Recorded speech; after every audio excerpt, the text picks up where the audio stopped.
The Velreth orbital exchange smelled like rust, burned fuel, and something Mara Voss could not name. She stood at the docking gate with a single bag over her shoulder and watched aliens of every shape and size push past her like she was not even there. Some walked on 2 legs, some on 4, some on none at all. A few glanced at her with their many eyes and looked away just as fast. She did not care. She was used to being ignored. Mara was 31 years old, average height, with short brown hair and steady hands. She had served 6 years in the Earth Colonial Defense Corps before she left, not because she broke, because she got tired. Tired of orders, tired of fighting, tired of being told where to stand and who to shoot. She wanted something simple: haul cargo, get paid, see the stars. That was the deal. The freighter was called the Skethen's Bargain, and it sat at the far end of Dock 14 like a bruise on the station wall. It was old. Its hull was patched in a dozen places with metal that did not match. One of the engine pods had scorch marks running from front to back. It was not a pretty ship, but Mara had not come looking for pretty. She walked up the cargo ramp and into the belly of the ship. The air inside was warm and thick. The corridors were narrow and dimly lit with strips of pale blue light. She followed the signs toward the crew quarters and found the common area, a wide room with bolted-down tables, a food dispenser that looked older than the ship, and a smell that was somewhere between wet dog and old cheese. 3 aliens sat at one of the tables. They stopped talking the moment she walked in. The first was tall and thin, covered in dark green scales with bright orange eyes. He had a long snout and rows of small, sharp teeth that showed when he opened his mouth. His name was Rikal. He was the ship's navigator, and he looked at Mara the way a cat looks at something it does not plan to eat but might swat off a table for fun. The second was enormous, a wide, heavy creature with thick gray plates covering its body like natural armor. That was Grull. He did not say anything. He just stared. The third was small, barely up to Mara's chest, covered in soft brown fur with large, dark eyes and delicate hands.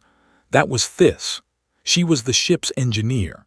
She looked at Mara for a moment, then looked down at the table and said nothing. "You are the human," Rikal said. It was not a question. "That is me," Mara said. Rikal leaned back in his chair and tilted his head. His orange eyes moved over her slowly. "You are smaller than I expected." "Most things are," Mara said. Rikal's lip pulled back, showing more teeth. It might have been a smile, it might not have been. "Your bunk is at the end of the corridor, next to the engine heat vents. It is the only one available." Mara knew that was a lie. She had seen the ship's layout when she signed the contract. There were at least 3 empty bunks in the cooler section, but she just nodded, said "thank you," and walked down the corridor. The bunk was exactly as bad as Rikal wanted it to be. The heat from the engines turned the small room into an oven. The mattress was thin and stained. The overhead light flickered every few seconds. Mara set her bag down, sat on the mattress, and smiled to herself. She had slept in worse places during her years in the Corps. Much worse. She came back to the common area an hour later for food. Rikal was waiting. "Here," he said, sliding a ration pack across the table. "This is what we have for you." Mara picked it up and read the label. It was expired. Not by a few days, by almost a full cycle, which was about 6 Earth months. The packaging was slightly swollen, which meant the contents had probably started to go bad inside. She opened it anyway, squeezed the grayish paste into her mouth, chewed and swallowed. It tasted like cardboard soaked in vinegar. She finished the whole thing, folded the empty pack neatly, and said, "Not bad." Rikal stared at her. Grull made a low, rumbling sound that might have been a laugh. Thys glanced up from her corner again with those large, dark eyes. Over the next 2 days, as the Skethen's Bargain left the station and jumped to faster-than-light travel, Mara did her job. She moved cargo. She cleaned storage bays. She checked seals and locks and weight balances. She did it all without complaint, without error, and without asking for help. Rikal watched her the whole time. He did not like what he saw. It was not that she was good at the work, he expected that. Humans were supposed to be stubborn like pack animals. What bothered him was that she never reacted. He gave her the worst jobs cleaning the waste recyclers, sorting damaged goods in the freezing lower hold, hauling containers that were almost too heavy for one person. She did them all. She came back sore and tired, and she never once complained. Rickall needed her to break. His position on this ship was built on one thing: everyone was afraid of him. He was bigger than most of the crew, meaner than all of them, and he had a long memory for anyone who challenged him. But Mara did not challenge him. She did not resist him. She just absorbed everything he threw at her and kept going, like water flowing around a rock. It made him furious. On the third night, Rickall sat in the common area with 4 other crew members. He had a small metal canister on the table in front of him. The label read Nethrak Concentrate in Galactic Standard Script, with a hazard symbol beneath it, 3 interlocking circles, the universal sign for chemical danger. Nethrak extract was one of the most toxic natural substances known to galactic science. A single drop on bare skin could cause convulsions in most species. Swallowing it meant organ failure. It was used in industrial cleaning solvents and, in the darker parts of the galaxy, as a weapon. Rickall turned the canister slowly in his clawed hand and smiled. "Tomorrow," he said, "we welcome our human properly." The crew members around him exchanged glances. A few of them grinned. One of them pulled out a personal communicator and set it to record. In her bunk next to the engine vents, Mara slept deeply and peacefully, unaware of what was coming. The heat wrapped around her like a blanket, and for the first time in weeks, she dreamed of Earth, of open skies, of rain on dry ground, of a world that had spent 4 billion years trying to kill everything on it, and had only succeeded in making the survivors stronger. The next evening, Mara finished her shift in the lower cargo hold and made her way up to the common area. Her shoulders ached and her boots were heavy with cold from the unheated storage section, but she felt good. Honest work did that to her. It always had. She heard voices before she reached the door. Laughter. Low talk that stopped the second her footsteps came close. That was never a good sign. In the Corps, silence after laughter meant someone was about to have a very bad day. She had been on both sides of that equation. She walked in anyway. The common area was fuller than usual. Rickall sat at the center table with 5 other crew members around him. Grull was leaning against the far wall with his thick arms crossed over his armored chest. 2 Uathan twins, tall, thin, gray-skinned creatures with 4 arms each, sat across from Rickall with wide grins. A Vexari communications officer named Fenwick stood near the food dispenser, trying too hard to look casual. Even Captain Dorvan was there, standing in the back with his insected head tilted slightly, watching with the quiet interest of someone who wanted to see what would happen, but did not want to be blamed for it. This sat in the far corner as she always did. Her small furred body was tight, her dark eyes moving between Rickall and Mara. Her hands were folded in her lap, and her fingers were pressing hard against each other. "Mara," Rickall said, spreading his clawed hands wide, "come, sit." She pulled out a chair and sat down. She noticed the glass immediately. It sat in the middle of the table in front of her place, a tall, thick glass filled with dark violet liquid. It was almost black in the dim galley light, but when the overhead strip flickered, she could see it was a deep, rich purple. The surface of the liquid moved slowly, like it was thicker than water. A faint smell rose from it, sharp, chemical, with something underneath that made her nose tingle. "What is this?" she asked. "A tradition," Rickall said.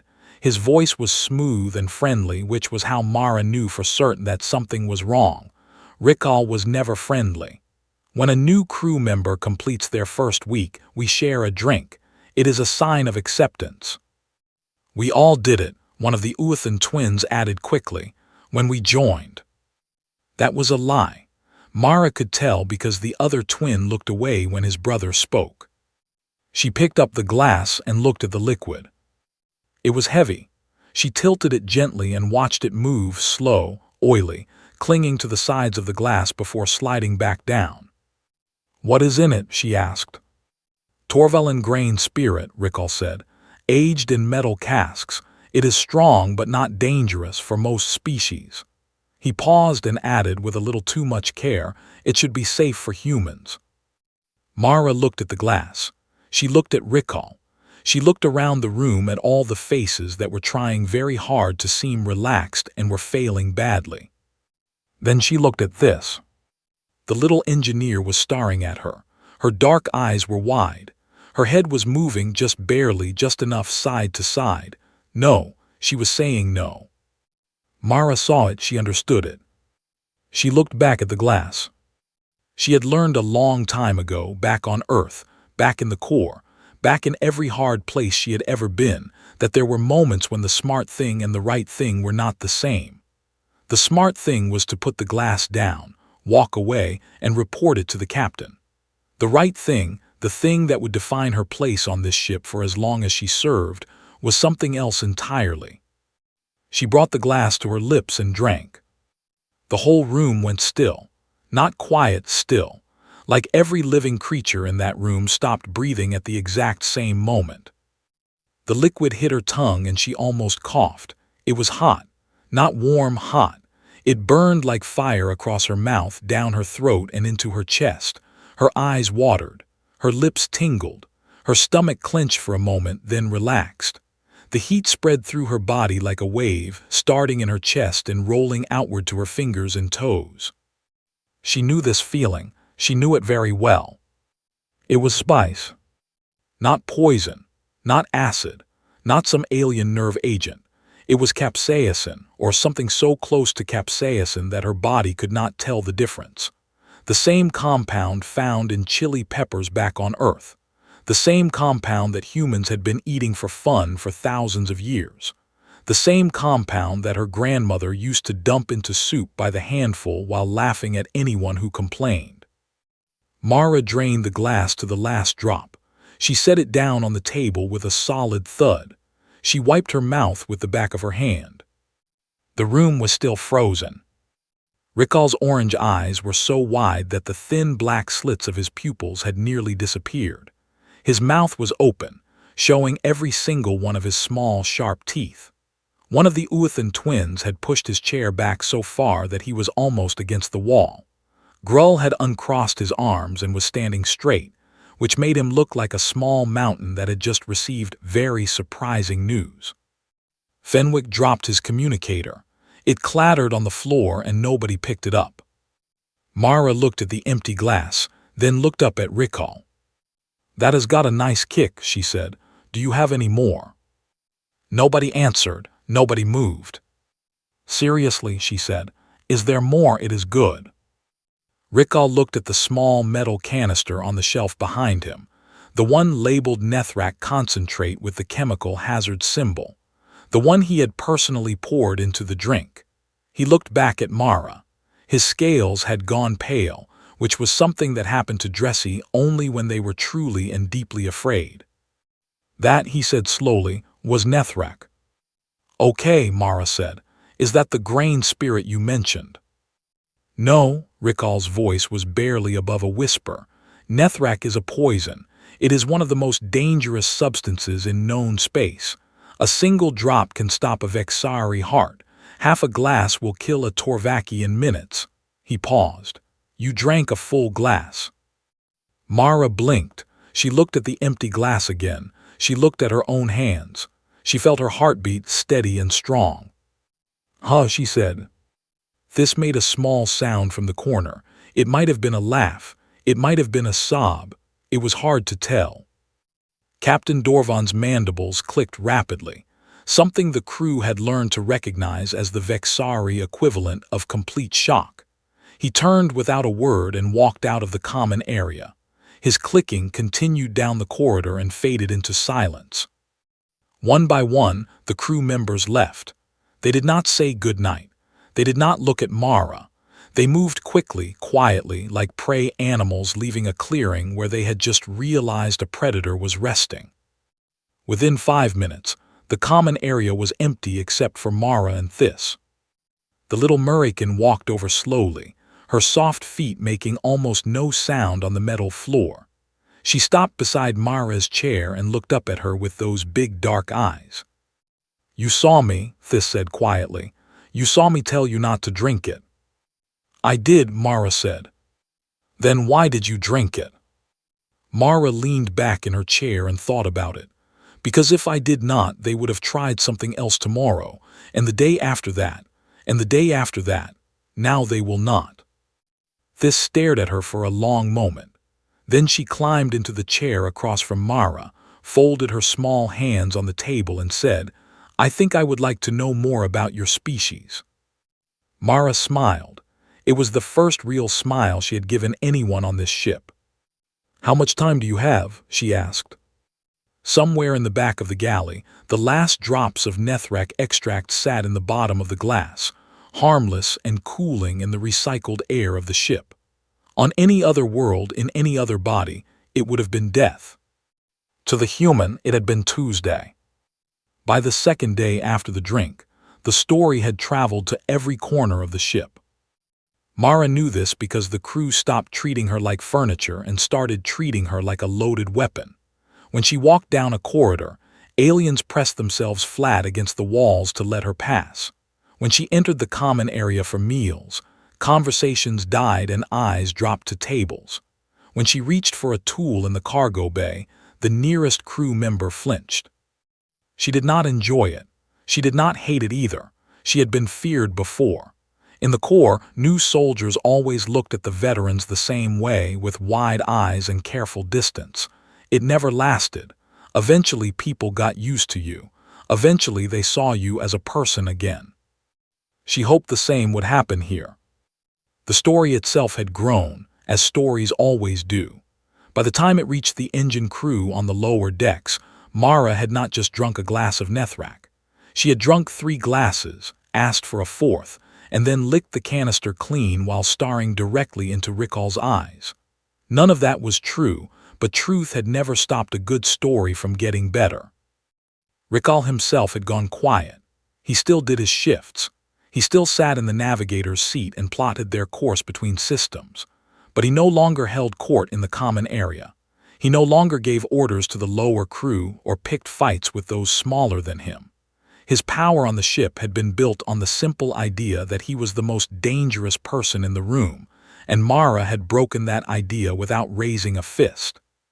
She had broken it by drinking what should have killed her and asking for seconds. He sat alone now, eating in silence, and the scales along his neck had not returned to their full color since that night. Mara noticed all of this, but she said nothing about it. She kept doing her job. She hauled cargo. She checked seals. She cleaned what needed cleaning and fixed what needed fixing. She was the same person she had been before the drink. The ship just did not know it yet. This was the first to truly talk to her. It started small. The little Murican engineer began sitting near Mara at meals, not next to her, but at the same table, 1 chair apart. She would eat her food in careful, small bites and say nothing for the first few minutes. Then she would ask a question. "Is it true," Thys asked one evening, her voice barely above a whisper, "that your species drinks ethanol, the industrial solvent?" Mara was chewing a ration bar. She stopped. "You mean alcohol?" "Yes, ethanol. It is used to sterilize equipment and dissolve chemical compounds." "We drink it at parties," Mara said. Thys put down her food and stared at her. "On purpose." "On very much purpose. We have been doing it for about 10,000 years. We make it from grain, from fruit, from potatoes, really, from anything that will sit still long enough. Some people drink it every day." Thys was silent for a moment. Then she asked, "Does it kill you?" "If you drink too much, yes. But a little bit just makes you feel warm and happy and bad at making decisions." Thys blinked several times. Her small hands gripped the edge of the table. "Your species drinks poison to feel happy." When you say it like that, it sounds strange, Mara admitted. Over the following days, the questions kept coming. Thys had an endless supply of them, and each answer seemed to create 3 more. Is it true you bond with predators? We keep them as pets, dogs, cats. Some people keep snakes and spiders. Spiders, the 8-legged venomous creatures. Those are the ones. Some people let them walk on their hands. Thys shuddered so hard her fur stood on end. Is it true you can run for entire days without stopping? Not comfortably, Mara said. But yes, humans are endurance hunters. Back on Earth, our ancestors used to chase prey animals across open land until the animals collapsed from exhaustion. We are not the fastest things on our planet, but we might be the thing that just never, ever stops. That, Thys said slowly, is the most frightening thing I have ever heard. Other crew members began to approach too, not with Thys's gentle curiosity, but with the cautious fascination of people poking at something they did not fully understand. They came one at a time, always when Rickal was not around, and they asked their questions with voices that tried to sound casual and failed. Fenwick, the Uathan communications officer, asked if it was true that humans could survive the loss of a limb. Mara told him that yes, humans could lose an arm or a leg and keep living. She told him about prosthetics and mechanical replacements that humans built and attached to their own bodies. Fenwick looked like he was going to be sick. Grull, the big armored Torvaki, asked if it was true that humans healed from broken bones. Mara told him that yes, human bones knitted themselves back together, and sometimes came back stronger at the break. Grull, who was nearly twice her size and covered in natural armor plating, took a step back from her when she said that. Mara answered every question honestly. She did not exaggerate. She did not try to impress anyone. She simply told the truth about what humans were, and the truth was enough. One night, after the rest of the crew had gone to their bunks, Thys stayed behind in the common area with Mara. The ship hummed around them, the low, constant vibration of the faster-than-light drive that Mara had learned to find soothing, like the sound of rain on a metal roof. "Can I ask you something personal?" Thys said. "Sure." "When you drank the Nethrak, were you afraid?" Mara thought about it. She owed Thys an honest answer.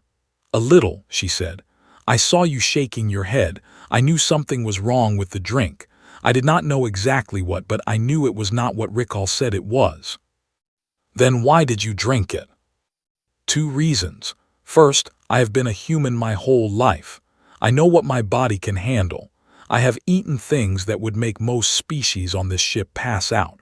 I figured the odds were in my favor." "And the second reason?" Mara smiled, but it was not a happy smile. It was the smile of someone who had been in enough hard places to know how they work. "If I had put that glass down, Rickal would have won. Not that moment, he would have won every moment after. Every time I walked into a room, every time I sat at a table, every crew member on this ship would have known that the human backed down. I would have been nothing. And I did not come all the way out here to be nothing." Thys nodded slowly. She understood power, how it was held, how it was lost. Her species was small and gentle, and they had spent their history learning to survive among larger, louder, meaner creatures. She knew exactly what Mara meant. "You are very strange," Thys said. "I know. I am glad you are on the ship." Mara looked at her, this tiny, soft, fragile creature who had tried to warn a stranger about a poison when no one else on the ship had cared enough to bother. "I am glad you are on this ship too, Thys." They sat together in comfortable silence after that, listening to the hum of the drive and watching the stars through the small galley window stretch into bright lines as the ship moved between worlds. 3 days later, the silence was broken.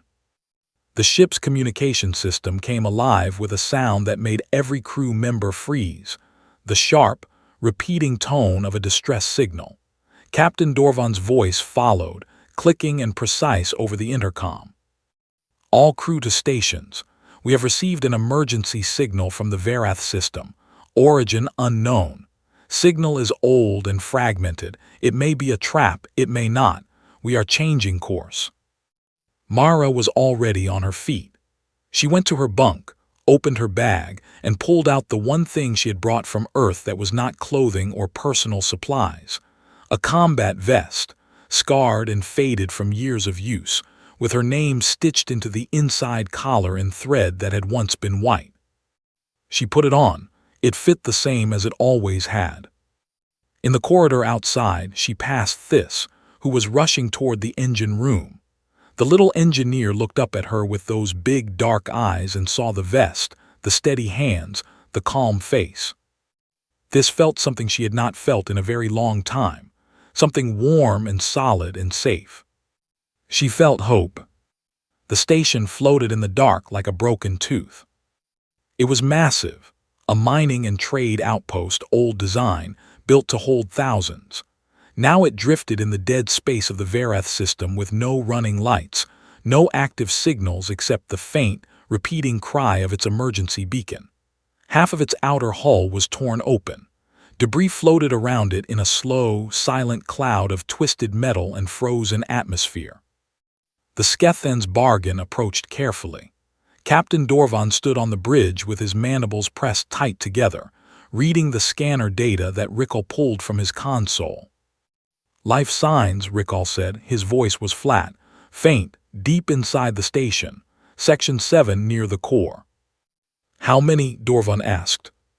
"Between 8 and 12. Hard to tell. The station's shielding is interfering with scans." "And the other signatures?"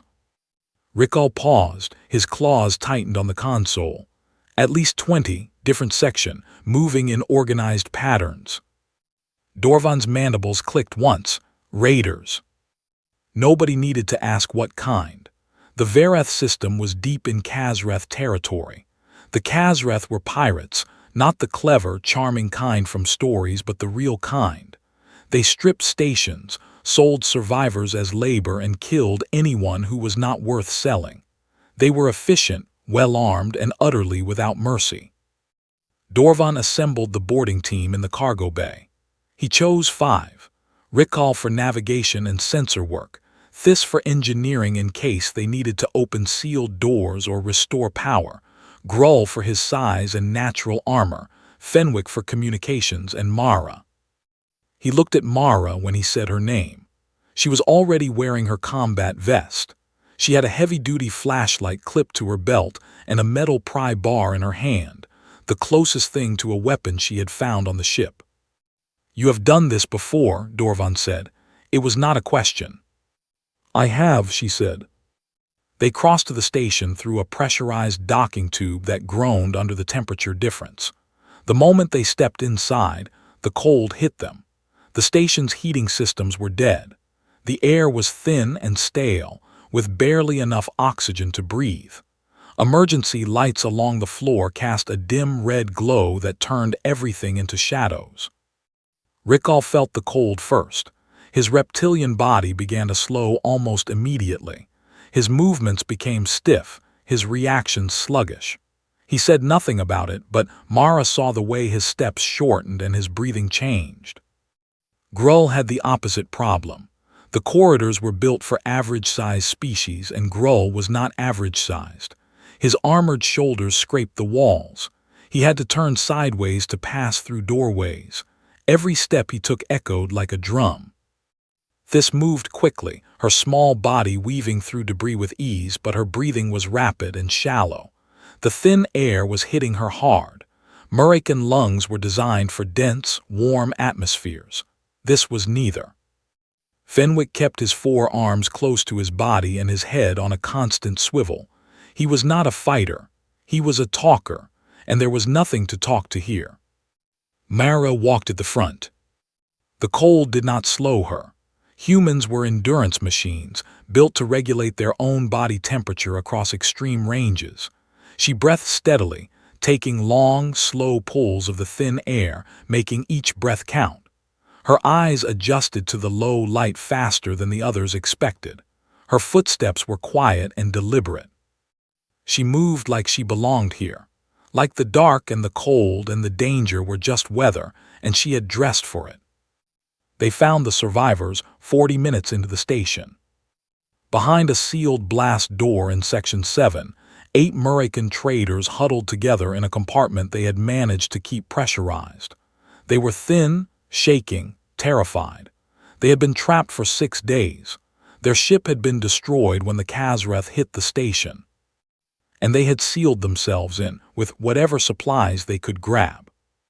This spoke to them in the Murican language, soft, rapid sounds that Mara could not understand but could feel. The survivors clung to Thys like she was a lifeline. One of them, an older female with gray-streaked fur, was crying silently. Mara watched. She said nothing. She counted the survivors, checked their condition, and began calculating how to get them back to the ship. 8 Murican, 5 crew members, 1 docking tube, and at least 20 Kazreth between them and safety. The math was not good. "We go back the way we came," Rickall said. He was leaning against the wall, his body stiff from the cold. "Fast, before they find us." "They already know we are here," Mara said quietly. Everyone looked at her. "The docking tube. When we connected, the station registered it. If the Kazreth are using the station systems, and they are, or they would not be moving in organized patterns, they saw us arrive." "Silence." "They are coming," she said, "so we need to move now." They moved. Mara took the front. Grull took the rear. The Murican survivors walked in the middle, supported by Thys and Fenwick.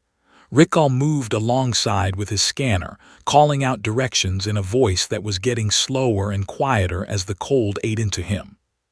They made it halfway back before the Kazreth found them. The first sign was sound, a high, sharp clicking noise like metal on metal echoing through the corridors ahead. Then lights, bright, cold white lights cutting through the red emergency glow. Mara held up her hand. Everyone stopped. She counted the lights, 6 ahead. She turned, more clicking behind them. They were being boxed in. "Fenwick," she said, "take the survivors and Thys into that maintenance shaft on the left. Grull, go with them. Keep them quiet and keep them moving toward the docking tube." "What about you?" Thys asked. Her voice was shaking. "I am going to buy you time." "I will stay," Rickall said. The words came out before he seemed to realize he was saying them. He straightened, forcing his cold, stiffened body upright. "I can still fight." Mara looked at him. For a moment, something passed between them, not friendship, not forgiveness, but understanding. He was afraid. He was cold and slow and outmatched, and he was staying anyway.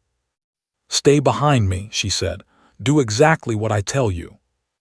The Kazreth came fast. They were tall, lean, covered in dark chitin with 4 arms each ending in sharp, curved blades. They moved like insects, quick, precise, and silent between their clicking calls. Mara did not wait for them. She moved first. She hit the emergency release on a corridor bulkhead, dropping a heavy blast door between the rear group and the team. That cut their numbers. Then she grabbed a piece of broken pipe from the debris on the floor and moved forward to meet the ones ahead. The first Kazreth that reached her was fast.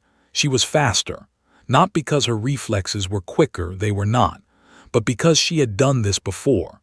She had trained for it, lived through it, survived it more times than she could count. She knew where the attack was going before it arrived, and she was already somewhere else. She used the corridors. She used the debris. She used the gravity pulling loose panels from the walls to create barriers, venting a side corridor to create a pressure wave that knocked 2 raiders off their feet, using her pry bar in ways its manufacturer had certainly never intended. Rickall watched from behind cover. His scanner was useless now, so he used it as a projectile and hit a Kazreth square in what he hoped was its face. It went down. He felt a brief, wild rush of something that might have been joy.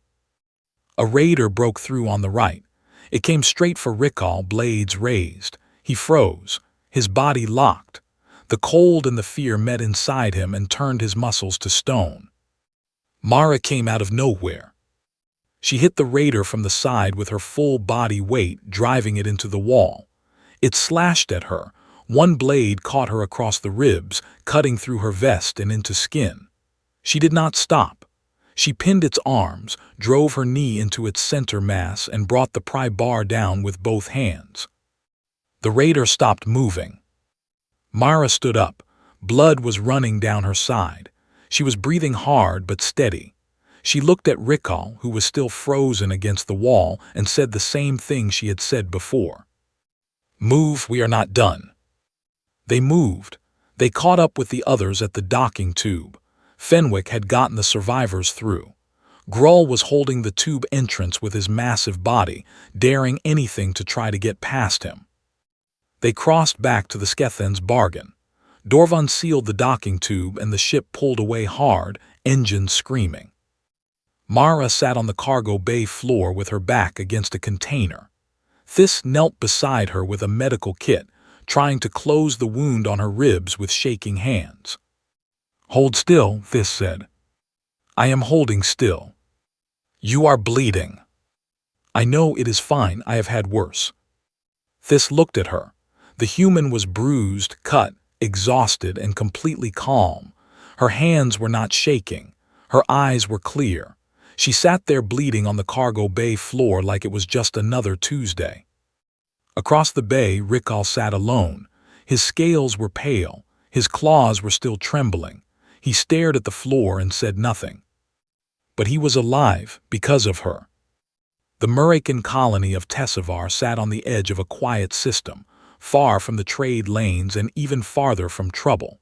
It was a small world, warm, green, covered in dense forests and shallow golden seas.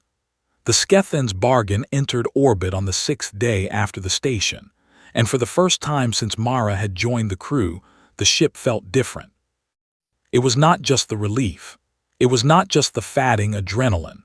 Something deeper had changed in the way the crew moved around each other, in the way they spoke, in the silences between their words.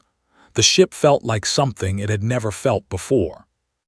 It felt like a crew. The 8 Murakan survivors were transported to the surface in the ship's cargo shuttle. Thys went with them. She had not been home, not to this colony, not to any Murakan settlement in almost 4 years. She had left to find work, to send money back, to do what small, quiet people do when the galaxy gives them no other choice. She had not expected to return like this, bringing survivors of a Kazrath raid, escorted by a human who was still healing from blade wounds. Mara stood in the shuttle bay and watched through the viewport as the small craft descended into the atmosphere. She said nothing. She did not need to. Thys had thanked her already, 3 times, each time with the same trembling voice and the same wet eyes. Mara had nodded each time and told her it was nothing. It was not nothing. They both knew that. But humans, Thys was learning, had a strange habit of calling enormous things small. Thys returned to the ship 2 days later. She was different, lighter somehow, as if a weight she had been carrying for years had been gently set down.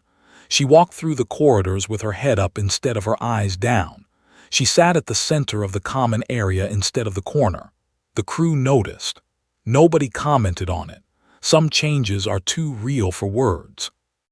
During those 2 days, while the ship orbited Tessivar and waited, something else happened. Something quieter and harder. Rikal found Mara in the cargo bay. She was doing inventory, counting containers, checking seals, marking damaged goods on a handheld tablet. Simple work, steady work, the kind of work she liked because it let her hands move while her mind rested. Rikal stood in the doorway for almost a full minute before she acknowledged him. She knew he was there. She could hear his breathing, slower than usual, uneven, like he was fighting something inside himself. "Voss," he said. She looked up. "Rikal." He did not come closer. He stood with his clawed hands at his sides, and for the first time since she had known him, he looked small. Not physically, he was still taller than her, still covered in scales and teeth. But the thing inside him that had always made him seem large, the meanness, the need to dominate, the wall of aggression he put between himself and everything else, that thing had cracked, and what was left behind was just a person. "On the station," he said, his voice was rough, "you came back for me." "I did," Mara said. "The raider would have killed me. I could not move. My body, the cold, I could not." He stopped. His jaw tightened. His scales shifted color, flickering between pale and dark. "I was afraid." "I know," Mara said. She said it without judgment, without triumph, without anything except the simple recognition of a truth they both knew. "You were hurt because of me," he said, "because I could not fight." "I was hurt because a raider had sharp blades and good aim. That is not your fault." Rickal closed his eyes. When he opened them, something in them was different. The hardness was still there, it would always be there, it was part of who he was, but it was joined now by something else. Something that cost him more than any fight ever had. "I tried to poison you," he said. "On your first week. I put Nethrak in your drink because I wanted to hurt you. I wanted you to suffer. I wanted the crew to laugh at you, and I wanted you to leave this ship." Mara nodded. "I know." "And then you saved my life." "Yes."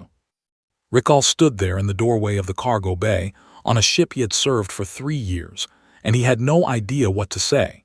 His species did not apologize. The Dressy had no word for it. Their culture was built on strength and hierarchy, and admitting fault was the same as admitting weakness, which was the same as inviting destruction. Everything in his biology and his upbringing told him to walk away, to bury this, to pretend it never happened. He did not walk away. "Why?" he asked. "Why did you come back for me after everything?" Mara put down her tablet. She looked at him for a long moment. Then she said 2 words. "You are crew." Rickal did not respond. He stood there for a few more seconds, his eyes locked on hers. Then he turned and walked away down the corridor. His footsteps were steady but slower than usual, like he was carrying something new and had not yet learned its weight. Mara picked up her tablet and went back to counting containers. The ship left Tessevar orbit the next morning. Captain Dorvan called Mara to the bridge, a small, cluttered room at the front of the ship, where the captain spent most of his time clicking his mandibles at data screens and muttering in Vexari. "Sit," he said, gesturing to a chair that was clearly designed for a species with a very different body shape. Mara sat in it anyway and tried not to look uncomfortable. Dorvan studied her with his compound eyes. He was quiet for a long time. Then he said, "I hired you because you were cheap." "I know," Mara said. "You were the lowest bid for the position. Your references were minimal. Your species was unknown to me. I expected you to last 1 run, maybe 2, before you quit or I fired you." "That is fair." "I was wrong." He clicked his mandibles twice, a Vexari sign of emphasis. "I am offering you a permanent position, not cargo hauler, security chief. The Skethan's bargain has never had one before. I did not think we needed one. I was wrong about that too." Mara considered it.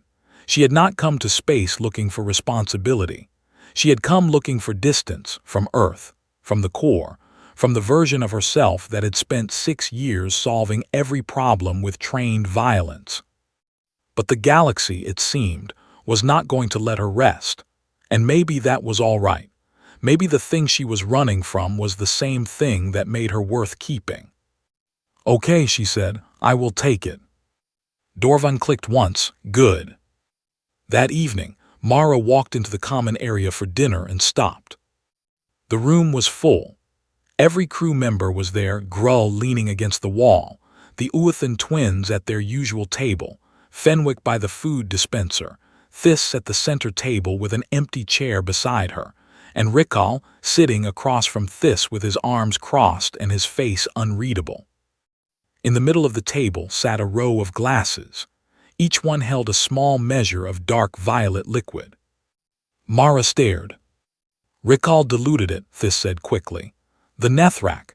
He mixed it with Torvalin grain spirit, the real kind this time, at a ratio that most species can tolerate. Barely." Mara looked at Rickal. He did not meet her eyes, but the glass in front of him was full just like the others. "Whose idea was this?" Mara asked. "His," This said, nodding at Rickal. Rickal still did not look up. "Do not make it into something it is not," he muttered. "It is just a drink." Mara sat down. She picked up her glass. The liquid was the same dark violet she remembered, but thinner, lighter. The smell was sharp but manageable. She held it up and waited. One by one, the crew picked up their glasses. Grull held his between two thick armored fingers like it was made of glass, which, technically, it was. The Uathan twins raised theirs in perfect unison. Fenwick sniffed his and immediately began blinking his 4 eyes in alarm. This held hers with both small hands and took a deep breath. Rickal picked his up last. He held it for a moment, staring at the violet liquid inside, and then he looked at Mara. She nodded. They drank. The reaction was immediate and spectacular. Grull's armored plates rattled. Fenwick made a sound like a broken whistle and dropped his glass. The Uathan twins grabbed each other's arms and wheezed in unison. This's first stood straight up from head to toe, and she let out a tiny squeak that she would later deny ever making. Rickal drank his in one pull, slammed the glass on the table, and sat perfectly still. His scales were shifting through every color in the dressy spectrum. His eyes were watering. His claws were dug into his own knees under the table. "Good," he said through gritted teeth. "That is good." Mara laughed, a real laugh, full, warm, and loud. The crew stared at her, still gasping and watering from their drinks, and one by one they started laughing too. Not at anyone, not at anything. Just the sound of people who had been through something hard together and had come out the other side still breathing. Later that night, after the crew had scattered to their bunks, This sat alone in the common area and wrote a letter to the Murakan colony on Tessivar. She wrote to the elders. She wrote to the survivors they had rescued. She told them about the ship, about the crew, about the strange and terrifying and wonderful creature she now called a friend. She wrote about how the galaxy was full of monsters and darkness and cold, empty spaces that went on forever. She wrote about how small people like her spent their lives trying to stay invisible, trying not to be noticed by the things that were bigger and louder and meaner. And then she wrote about Mara. She wrote about a species that came from a world that tried to kill them every single day and responded by becoming unkillable. A species that drank poison for fun and bonded with predators and ran until their prey collapsed and healed their own broken bones. A species that was, by any objective galactic measure, one of the most terrifying things in the known universe. And then she wrote the part that mattered. She wrote that the most dangerous thing about humans was not their strength. It was not their endurance, their adaptability, their impossible resistance to things that should have destroyed them. The most dangerous thing about humans was that they would fight and bleed and break for people they barely knew, and never once think it made them special. This finished the letter. She read it once, then saved it and closed her tablet. She looked out the small galley window at the stars, which were no longer stretching into lines because the ship had dropped out of faster-than-light travel and was drifting peacefully in the quiet space between systems. Somewhere on the ship, Mara Voss was sleeping in her bunk next to the engine heat vents. She had never asked for a better one. She probably never would. This smiled, turned off the light, and went to bed. The ship flew on, small and scarred and patched together, carrying its crew through the dark. And the dark, for once, did not feel quite so big.